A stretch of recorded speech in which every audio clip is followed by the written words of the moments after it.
Hey guys, I am getting ready to go live here in a couple of seconds. If you're seeing this, my name is Donna Iman, and I'm running for U.S. Congress out of Austin, Texas. So let's go live. Okay.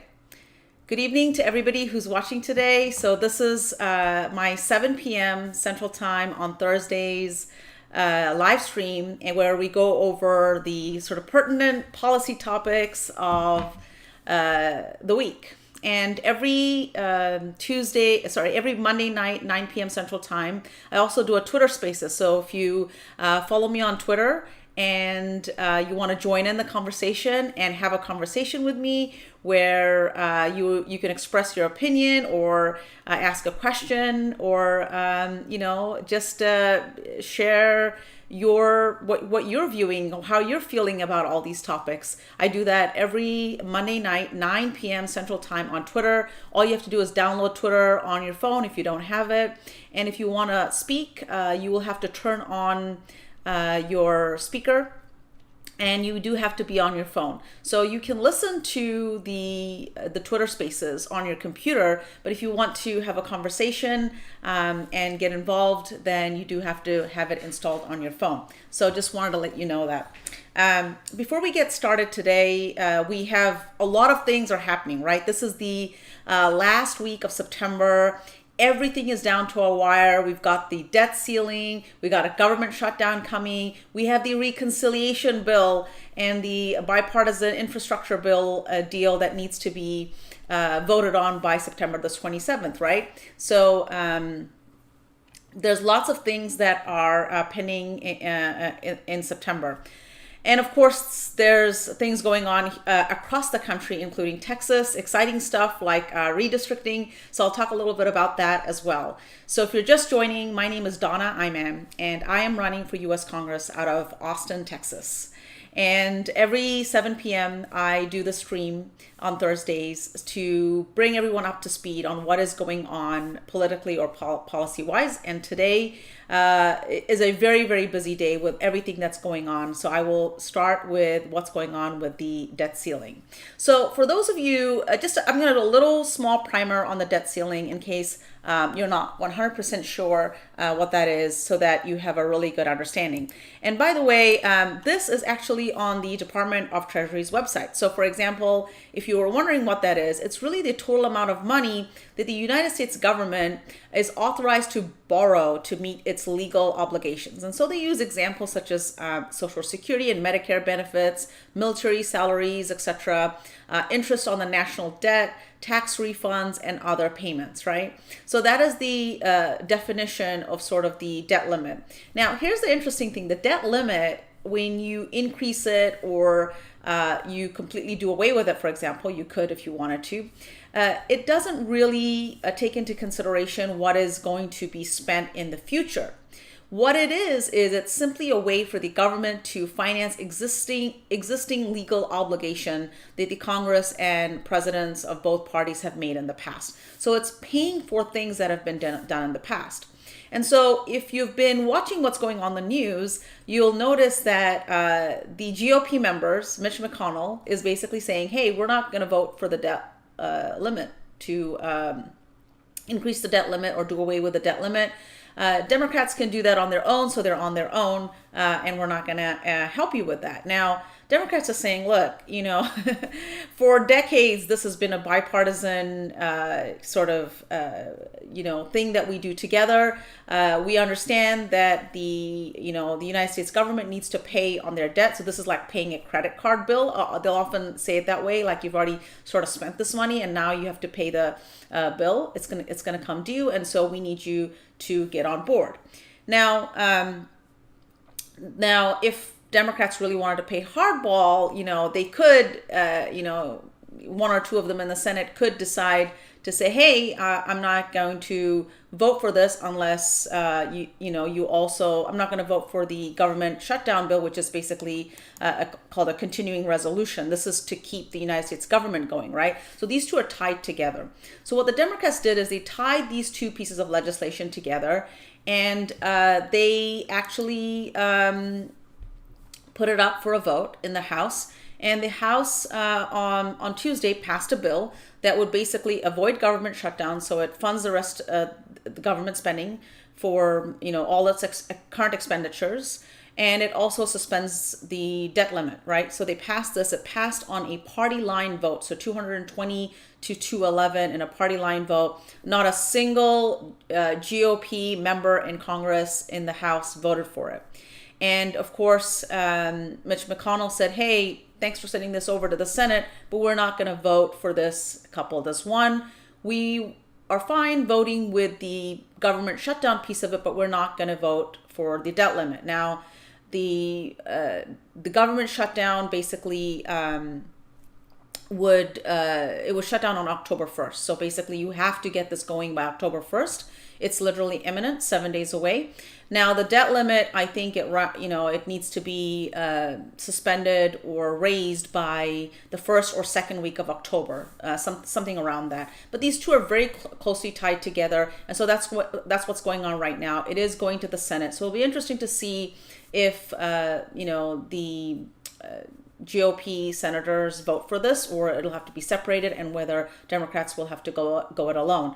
Of course, there are lots of ways to play this. Like I said, you could have one Democratic senator say, hey, I'm not going to vote for removing the debt limit because this is paying for prior expenditures. And one of the cases that the Democrats have made is that during the Trump administration, the debt limit was increased by $7.8 trillion. So during that time, basically, Trump administration, ran up the bill by $7.8 trillion. And so what Speaker Pelosi is saying is that, look, you guys have a responsibility to join together and help us suspend the debt limit because you're the ones who actually increased this. Now, they do admit that part of this was the coronavirus bills, and there were a couple passed in 2020 under the Trump administration, and of course there was the American Rescue Plan that was passed earlier in 2021 under the Biden administration, right? So part of this $7.8 trillion is that spending, but a lot of it is the tax cuts to the ultra wealthy that happened under the Trump administration. So right now they are, preparing for a potential shutdown of the government, which could happen, which means, government workers do not get paid. This has happened in our country multiple times where government workers get furloughed, etc. So all of this is going on. And the reason that this is putting a lot of pressure on Democrats is that there is this arbitrary date of September 27th that Speaker Pelosi has agreed to get both the bipartisan bill and the reconciliation bill passed together. So as they prepare for all of this, in the background, they are trying to get this reconciliation bill passed. And so for the past 2 to 3 days, you would have seen a lot of back and forth. And to be frank with you, the media is making a lot of this because, will it pass? Won't it pass? Will the reconciliation pass? Won't it pass? Because remember, Senator Manchin said he wants a pause on the $3.5 trillion reconciliation bill. He wants the bipartisan bill to go through first, right? The bipartisan infrastructure bill. And then early this week, you had Senator Sinema come out say she is not for the pharmaceutical drug price decrease plan that is part of the $3.5 trillion bill. And that was a big story that came out where she basically said, I don't support this. So if she doesn't support this and Senator Manchin doesn't support the $3.5 trillion bill and just wants an overall pause on it, there seems to be a little back and forth and some apprehension on what might happen. Now, yesterday, you saw all over the news some of the progressives come out from the House to speak. More importantly, the chair of the Progressive Caucus, Representative Jayapal, was across media going around saying that they were fully behind the $3.5 trillion bill because this is the Biden Build Back Better Act.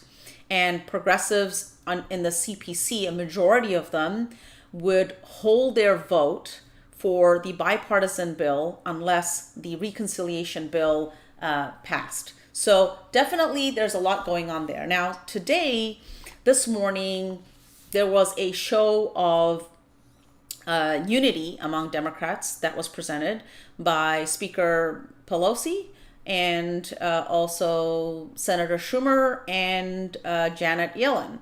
So they all came together this morning, and I want to play you this very, very, very short video, and you'll see what Senator Schumer said. I have a brief sentence, and that is that the White House, the House, and the Senate have reached agreement on a framework that will pay for any final negotiated agreement. So the revenue side of this, we have an agreement on. Okay? Thank you. A framework, an agreement of a framework. Okay? Thanks. Okay, so you saw that.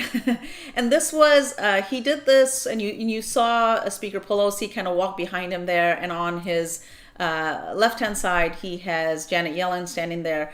And basically the three of them are showing, hey, between the Senate, the Democratic Senate, and the Democratic House, we are in lockstep. We have an agreement on the how we will finance this $3.5 trillion reconciliation bill. We have a framework in place and we agree on it. Now, when you dig a little bit into it, they're really talking about the framework that was agreed on earlier in September. So there's not a lot of new things here. But the point is this. The point is that they are putting on either a very, very brave united front for all Democrats across this country to show we're going to get this $3.5 trillion bill done, or we are in for a lot of surprise. And remember, the 27th of September deadline is not binding. So there's a lot that can happen between today and the 27th. Last week, all the senators that were kind of opposed to this $3.5 trillion bills, Senator Sinema and Senator Manchin, both visited the White House with President Biden and made their case. And this week we had Senator Schumer, Speaker Pelosi, and the chair of the Progressive Caucus, which is Representative Jayapal, all visit the White House to say, hey, the bipartisan bill alone is not President Biden's Build Back Better plan, but both of these bills are. And, every week I go over a lot of this with you all, and you saw what's in the $3.5 trillion bill, right? There are things in there that would help many families. Now, is there perfection in that bill? Are we getting everything we want? Absolutely not, right? There are a lot of things that are missing. Student loan debt forgiveness, for example, is one of them. However, we are hopefully going to get, if it passes, 2-year free community college. That's a huge game changer. There's universal free pre-K. That's a game changer for middle class families and working families. Then we're talking about things like paid leave. Now, it doesn't cover every single person, which I covered, a couple of weeks ago, but that's still a huge game changer for many working families. It does not cover all of them. There are some cutoffs there. For example, if you're not earning anything, you may not get anything at all. But it does help some portion of working families, and that will make a difference in their lives. There's also things in there like, the child care tax credits, which go through the end of this year. These child tax credits could be permanent. And, if you have 2 children, you could be getting upwards of $500 per month for 2 children. Anywhere between $500 to $600. That's a game changer for working families, and middle class families in our country to get that as a credit versus at the end of the year. So that does make a difference to working families, and this is why the CPC is exerting their power, because they see how important that is. If they only passed the bipartisan infrastructure bill, I think this would be a huge disappointment to most Democrats and left-leaning voters in our country. As much as we all agree that we need an infrastructure upgrade in our country, this is something that almost everybody agrees with. That is why it is a bipartisan bill, and there's a lot of support for it on the GOP side as well. But in the reconciliation bill, there are aspects of it that would help working families. And right now, the income inequality and the wealth inequality between working families and the top 1% of our country is enormous. It's in fact difficult to wrap your head around the difference in the wealth that the top 1% in our country own versus the bottom 50% in our country. They own more wealth than the bottom 50% combined. And that is a challenge for our country.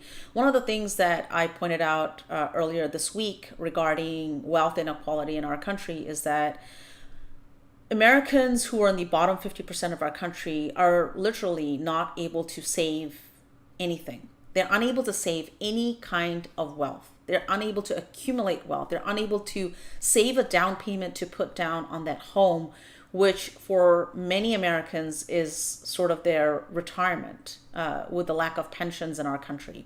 And most jobs, unless you're doing a job for a major corporation in this country, may not offer a retirement account like a 401k. So if you're unable to save it all for retirement, that is a huge challenge for the bottom 50% of our country. So these items in this $3.5 trillion bill would definitely give a leg up to many of those people, but not all. As you all know, that I do not believe in means testing, because means testing is not actually useful to bring up economic viability of our country. So if we want to do things properly to ensure that everybody's included, which is very good specifically for the bottom 50% of our country, we want to have zero means testing, because basically every single dollar that the bottom 50% of our country, working Americans, spend is spent on survival needs. So rent, mortgage, food, utility bills, essentials. That's where majority, if not all, of their earnings go. And where does that money go? It goes straight back to corporations. It's spent almost immediately as it is earned. It goes to people who own capital. It goes to real estate owners in terms of rent. And it goes to banks in terms of mortgages. And it goes to other corporations, such as utility companies. So that money almost immediately ends up in the hands of major corporations and ultra wealthy 100+ millionaires and billionaires in our country. That is why the bottom 50% of our country are unable to save or accumulate any kind of wealth. And disproportionately, we see Latino Americans, Hispanic Americans, Black Americans, and in that bottom 50% of our country. And that is something that if we don't solve as a country, does not help the long-term economic growth of our country. So with that, I want to talk about immigration. Now, there are two topics to talk about today under immigration. One is there was a portion of the immigration bill in this $3.5 trillion reconciliation bill. You may remember that DACA recipients, or dreamers as they're known in a bigger umbrella, these are children that were brought to the United States and have lived and grown up here, many finding out that they are not U.S. citizens once they become adults. A big portion of them have what's called DACA, which is Deferred Action Childhood. I forget what the A stands for, but basically they have an ability to live and work in the United States while they're waiting for our government to take some sort of action so that they can become permanent residents of this country. Right now, they are not permanent residents, but they have this DACA status to be able to help them from being deported. That's what's preventing them being able to do that. And also, that's what's allowing them to live and work in this country. Now, that provision was inside this $3.5 trillion bill, along with TPS, temporary protected status, along with a specific class of frontline workers, essential workers per se, that had worked over the pandemic, and farm workers. they were to be given a pathway to citizenship in this $3.5 trillion bill. Now, Democrats made arguments for it to the parliamentarian. The parliamentarian, unfortunately, came back late last Sunday, and said that this pathway to citizen portion for DACA recipients, Dreamers, TPS, and farm workers cannot be part of the $3.5 trillion bill. And she went into a very lengthy explanation of why it couldn't be. What she cited were other immigration adjustments, I would say, or provisions in previous reconciliation bills that were brought to her attention as precedent, to show precedent, or to show that this something, immigration had been part of bills prior. And so Democrats brought a bunch of immigration provisions where people were able to adjust their immigration status or change it via reconciliation bills in the past 20, 30 years. They brought that to her attention. She reviewed them and then decided that because this was such a big change, that this does not belong in the reconciliation bill. Now, she not only gave a lot of examples of why they don't work, she also went into, the advantages of giving them pathway to citizenship. But she ended all of this with one argument, which makes absolutely no sense coming from the parliamentarian, because she went into why that if they were given a pathway to citizenship, that in the future you could use reconciliation bills to remove types of immigrant status, which absolutely makes no sense, because she's speculating, first of all, about the future, which is not her job as the parliamentarian. Her job is to just say, do the rules support or not? So that was an interesting outcome, and this is devastating for those immigrants that were hoping something would happen. Now, what the Democrats did is they basically said, look, we have another way to do this, where they would look at an immigration bill that was passed under the Reagan administration, and they would change the date to see if that could be done. There is absolutely no idea of what would happen. It's very, very possible, and I highly expect the parliamentarian to say that is unacceptable also. But more importantly, there's been no progress made for immigration, which is a extreme problem for immigrants in our country, because remember, they can't vote. People who are undocumented in this country absolutely cannot vote. They have very little political power in our country, if any.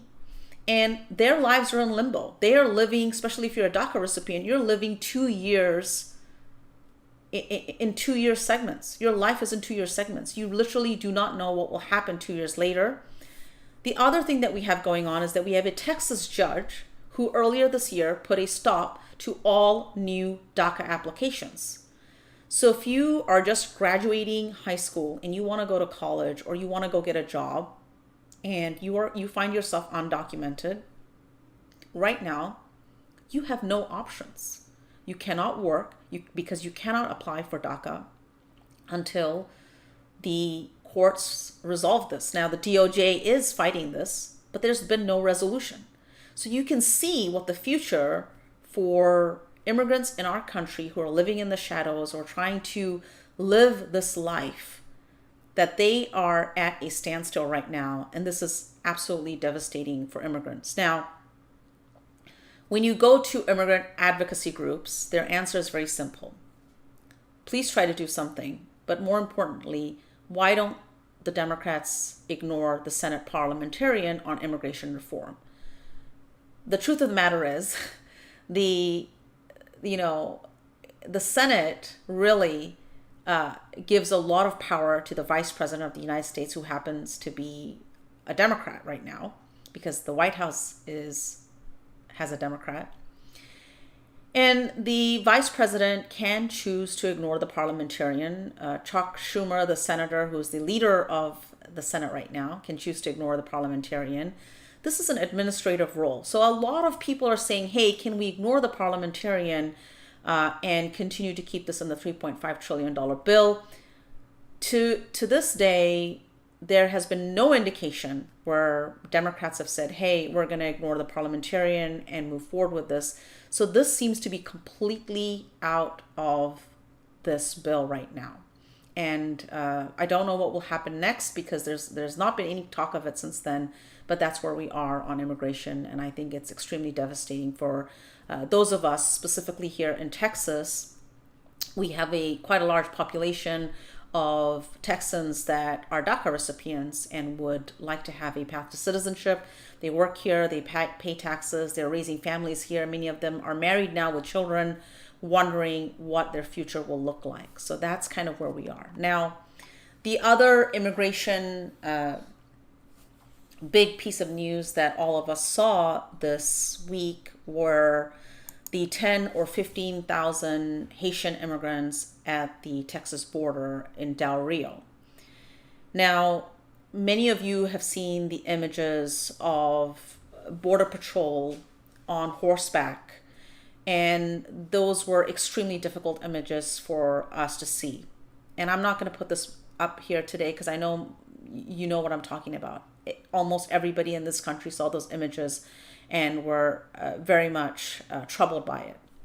So today, a couple of hours ago, the U.S. envoy to Haiti resigned over these deportations also. So there's a couple of things going on. One is under Title 42, because of the COVID situation, many of these Haitian refugee seekers or immigrants at the border are just directly being deported right back to Haiti, and thousands of them have already been flown back to Haiti.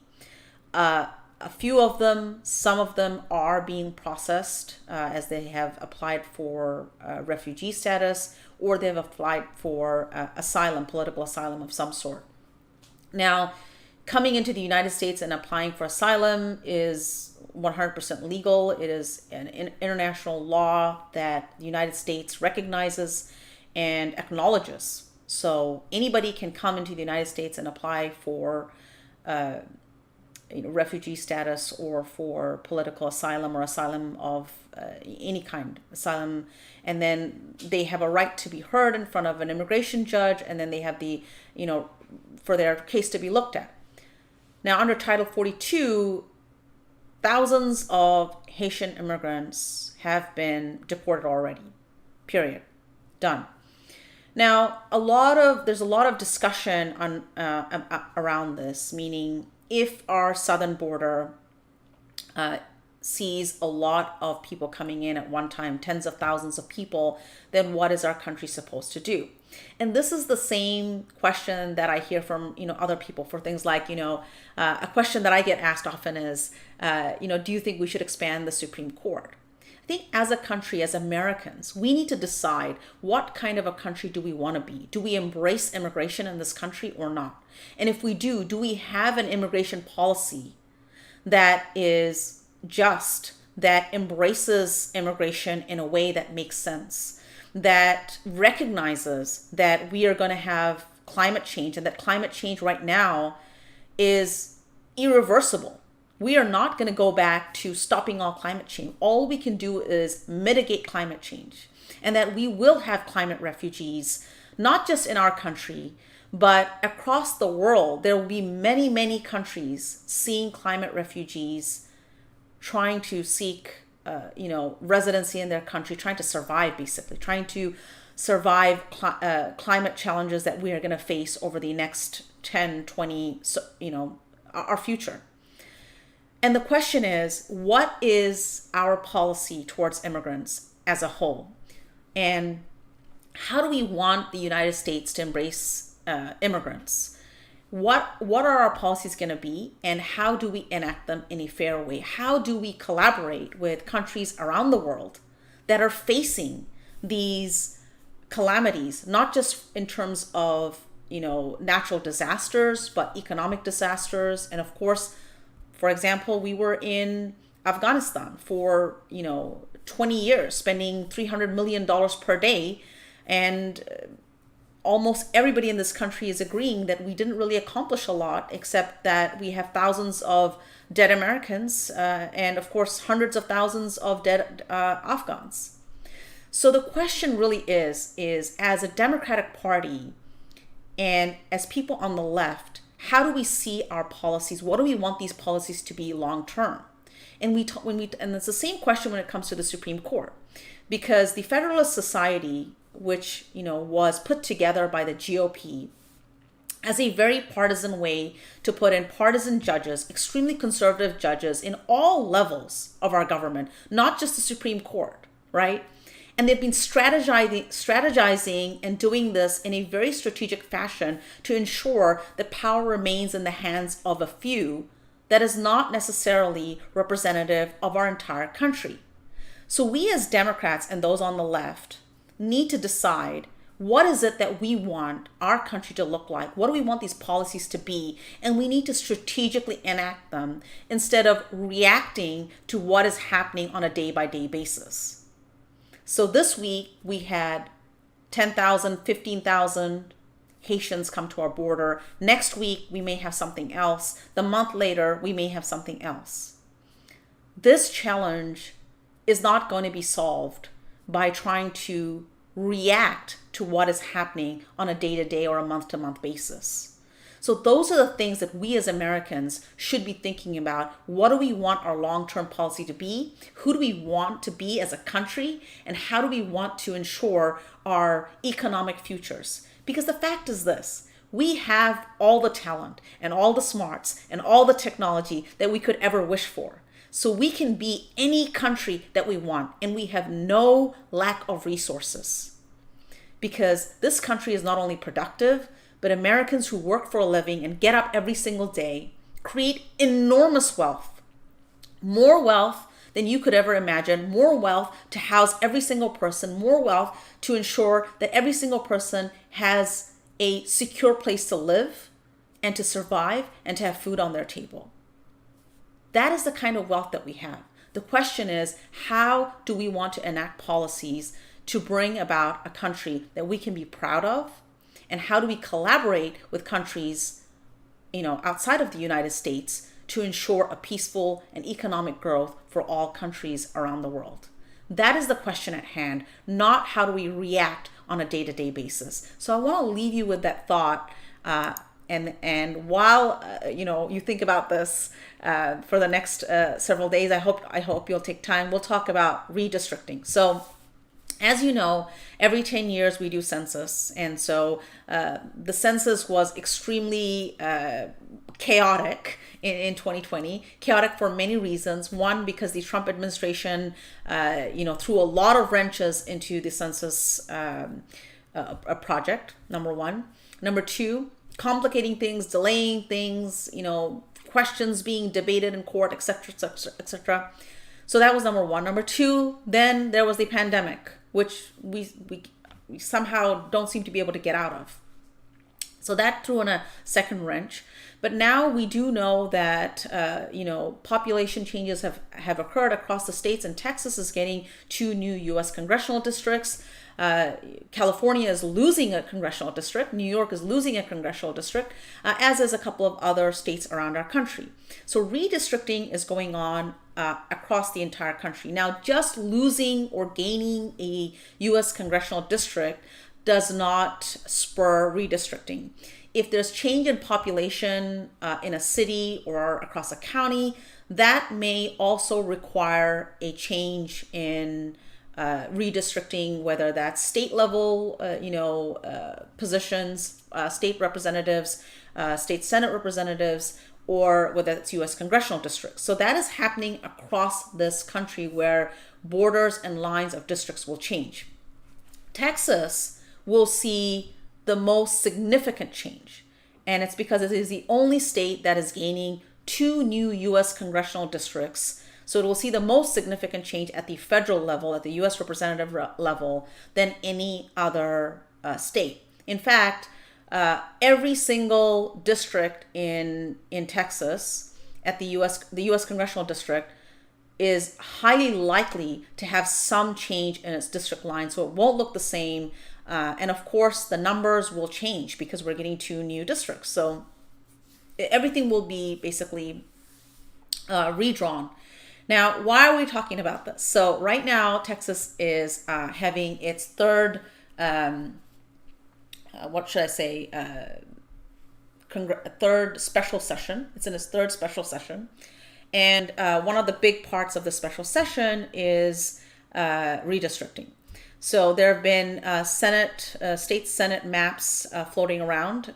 You'll see, we do not know if any of these are final or not because that's not been done. But now this week, either end of this week, which is tomorrow, or early next week, we should be seeing U.S. congressional district lines coming out. So I wanted to take you through kind of some of the things that are happening right here.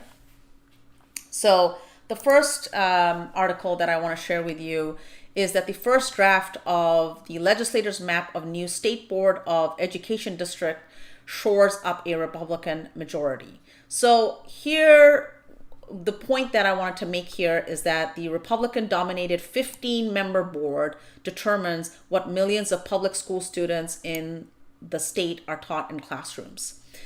I bring this to your attention because many of you who live in Texas that have children in, K through 12 may not realize how important elections are at the local level. This impacts you directly in the sense that what your kids learn in school, what the curriculum they're going through, the books that they read, what goes in those books, all of this definitely makes a huge difference in your children's lives.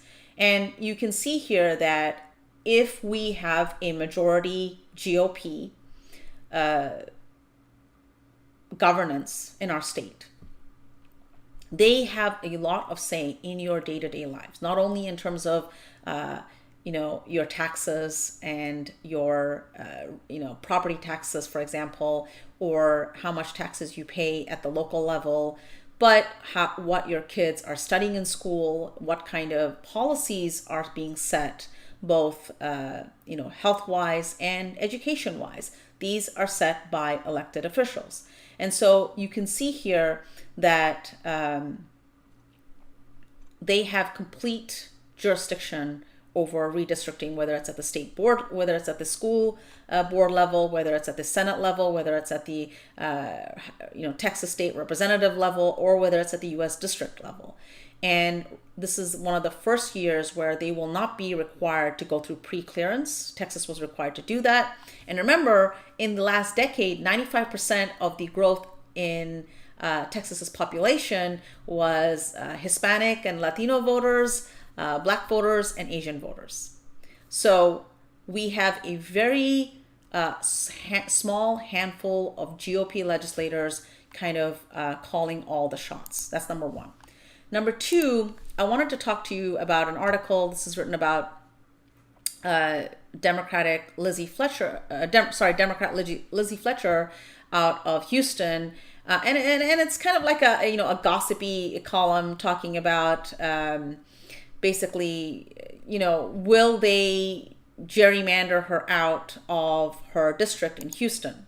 So I want to talk just a little quickly about that because in 2018, Democrats actually spent a lot of time and effort and invested in Texas races. And they were able to flip 9 House seats, Texas state House seats, and 2 U.S. congressional seats. Lizzie Fletcher's seat in Houston, Texas was one of the seats that was flipped. And it was, kind of touted as a big flip. But if you look at her district in 2016, Hillary Clinton won that district back in 2016. So technically, if Democrats had ran someone in 2016, they could have possibly won that district back in 2016.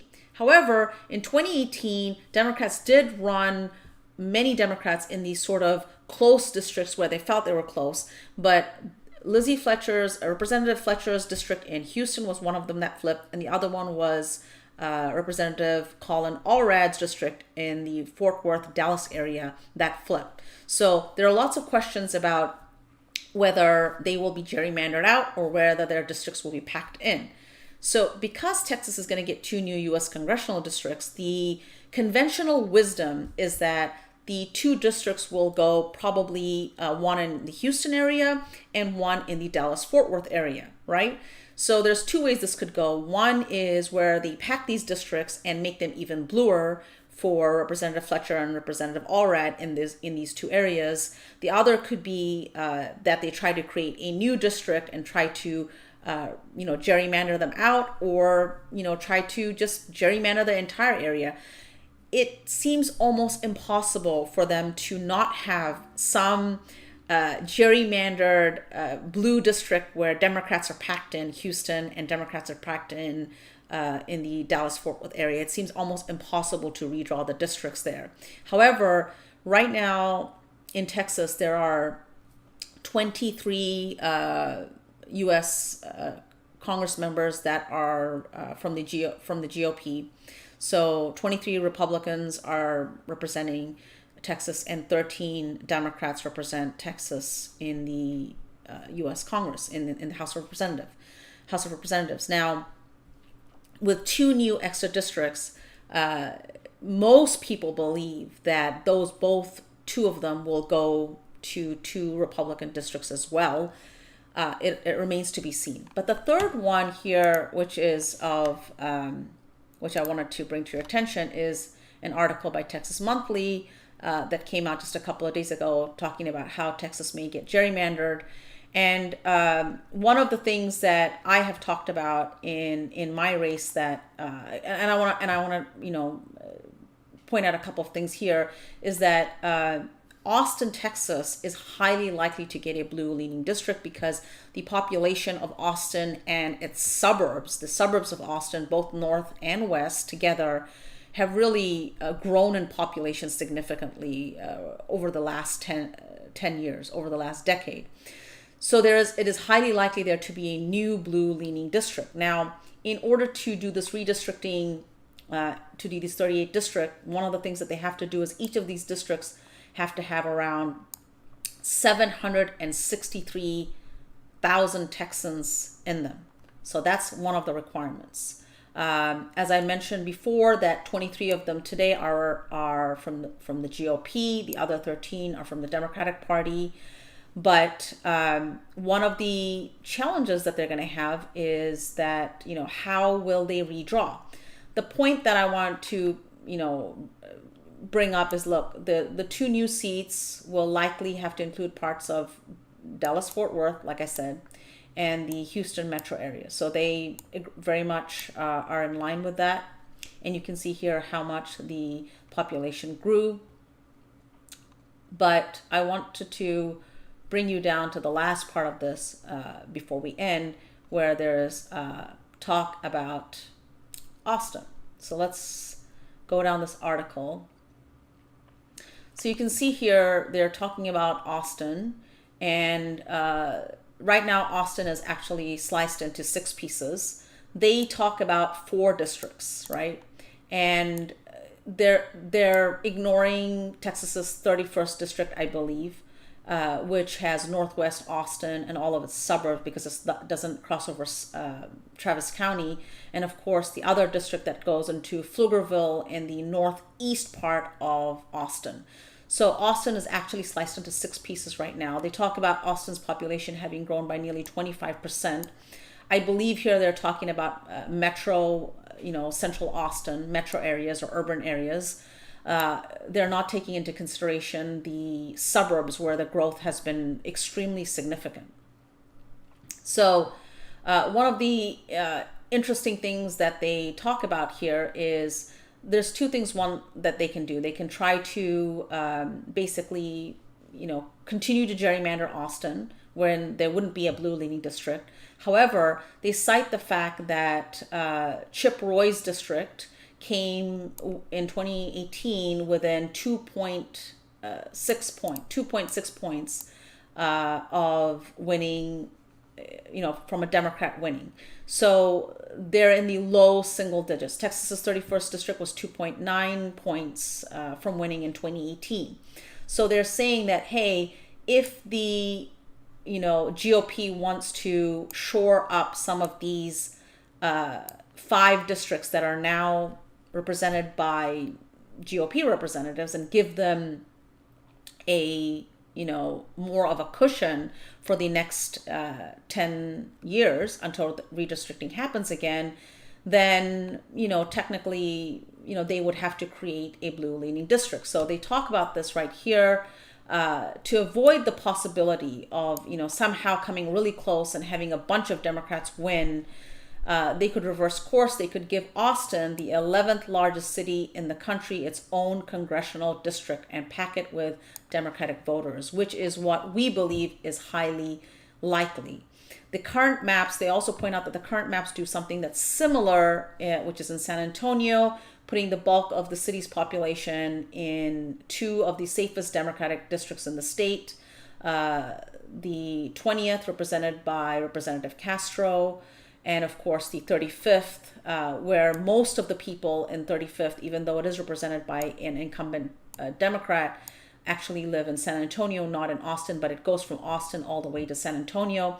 And such a district would probably be similarly reliable for Democrats, as Joe Biden won Travis County with a 45-point margin. But it would allow several Republicans who currently represent growing slivers of the city, along with shrinking rural areas, to stop looking over their shoulders. So to end today, I want to sum up what's going on with redistricting. As early as next week, we could know what the U.S. congressional districts look like. We will know if Austin will get a new Democratic-leaning district to pack in Democrats and give those 5 GOP incumbents, a head start, possibly a double-digit start to the decade. And what they're looking at is, where will the growth be in the suburbs? Where will the growth be around Austin, so that they can draw these districts to give the GOP the maximum amount of cover for the next decade, so they can hold these seats for the next decade before they can gerrymander again. So that is the whole goal. That is the name of the game. How do you hold power in a state that is changing in such a very, very big way in terms of demographics? Now, that doesn't mean that just because Texas is growing in population with Hispanic and Latinos and Asians and Black Americans, that it's a given. We must take the economic message to Texans. We have to go door to door. We have to speak to Texans and let them know what is being offered by the Democratic Party in terms of economic policies that help working families thrive in this environment. And that will determine who rules Texas in the coming decades. So with that, I want to thank you all for joining today. I hope you found this informative. And of course, you can check out all of these articles on your own and read them on your own. But thank you for watching, and I'll see you again here next Thursday, 7 p.m. Central Time.